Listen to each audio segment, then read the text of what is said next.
গণতান্ত্রিক নির্বাচন ব্যবস্থাকে আরো স্বচ্ছ ও সহজলভ্য করে তুলতে পারবে। এই বিষয়ের বিপক্ষে আমার বক্তব্য উপস্থাপন করতে এখানে উপস্থিত হয়েছি। গণতান্ত্রিক নির্বাচন একটি দেশের ভবিষ্যৎ গঠনের মেরুদণ্ড, কিন্তু প্রযুক্তি ব্যবহারে এই ব্যবস্থাকে কতটুকু স্বচ্ছ ও সহজলভ্য করে তুলতে পারে সেটি নিয়ে গভীরভাবে চিন্তা করা প্রয়োজন। প্রযুক্তি আমাদের জীবনে অগণিত সুবিধা এনেছে, কিন্তু গণতান্ত্রিক নির্বাচন ব্যবস্থায় এর কার্যকারিতা নিয়ে কিছু গুরুত্বপূর্ণ প্রশ্ন রয়ে গেছে।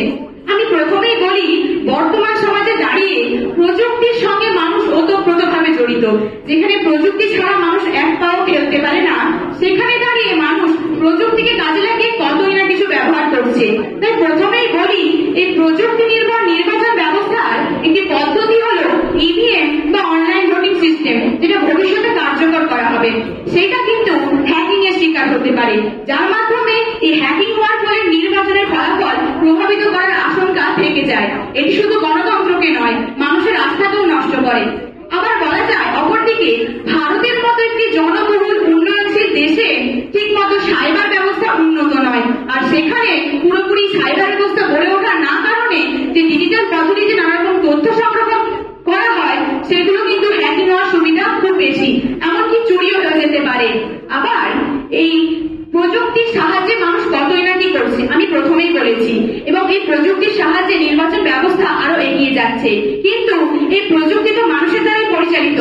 যেখানে মানুষ প্রভাবিত হয়ে বদলে ফেলছে নিজেদের রূপ, সেদিকে প্রযুক্তি যেহেতু মানুষ দ্বারাই পরিচালিত, প্রযুক্তিও প্রভাবিত হয়ে নিজের রূপ বদলে ফেলতেই পারে। তাই বলছি, এই নির্বাচন প্রক্রিয়ায় যখন প্রযুক্তিকে অনেক রাজনৈতিক দল প্রভাবিত করে নিজেদের পক্ষে বেনিফিট করে নিতে পারে, তার ফলে কিন্তু গণতন্ত্রের অধিকার সবার পক্ষে সমান হচ্ছে না। এরপরও বলি, ডিজিটাল পদ্ধতিতে যে তথ্য সংরক্ষণ করা হচ্ছে তাতে নাকি খুব সুবিধা হচ্ছে। সত্যিই কি সুবিধা হচ্ছে?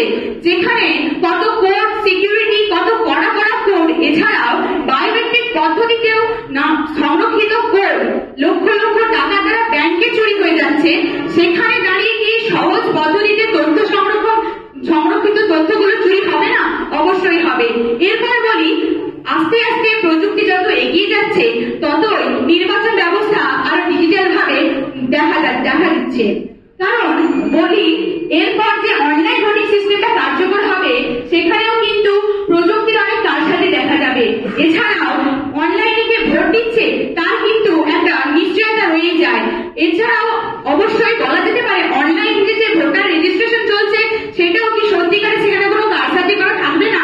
আর সবশেষ বলা যায়, ভারতের মতো একটি জনবহুল দেশে মনস্তাত্ত্বিক বাধা আসবে, কারণ সেখানে অন্য দেশের পরিবেশের বাধা, এমনকি মানুষের মনস্তাত্ত্বিক বাধা খুব সহজ সরল।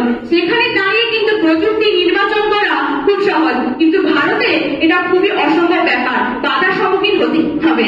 তাই পরিশেষে বলা যায়, সম্মানিত বিচারকগণ, প্রযুক্তি আমাদের জীবনে উন্নয়ন আনলেও এটি গণতান্ত্রিক নির্বাচনের জন্য একটি নিখুঁত সমাধান নয়, কারণ প্রযুক্তির ব্যবহার আমাদের নানা সমস্যা ও চ্যালেঞ্জ তৈরি করতে পারে। তাই আমরা যদি গণতন্ত্রের ভিত করতে চাই, তবে প্রযুক্তির বিকল্প ব্যবস্থারও আমাদের কথা ভাবতে হবে। তবেই সুষ্ঠু, স্বচ্ছ এবং সর্বজনীন অংশগ্রহণ নিশ্চিত করতে হলে আমাদের ঐতিহ্যগত পদ্ধতি ও প্রযুক্তির উভয় সমন্বয় ঘটাতে হবে। নমস্কার।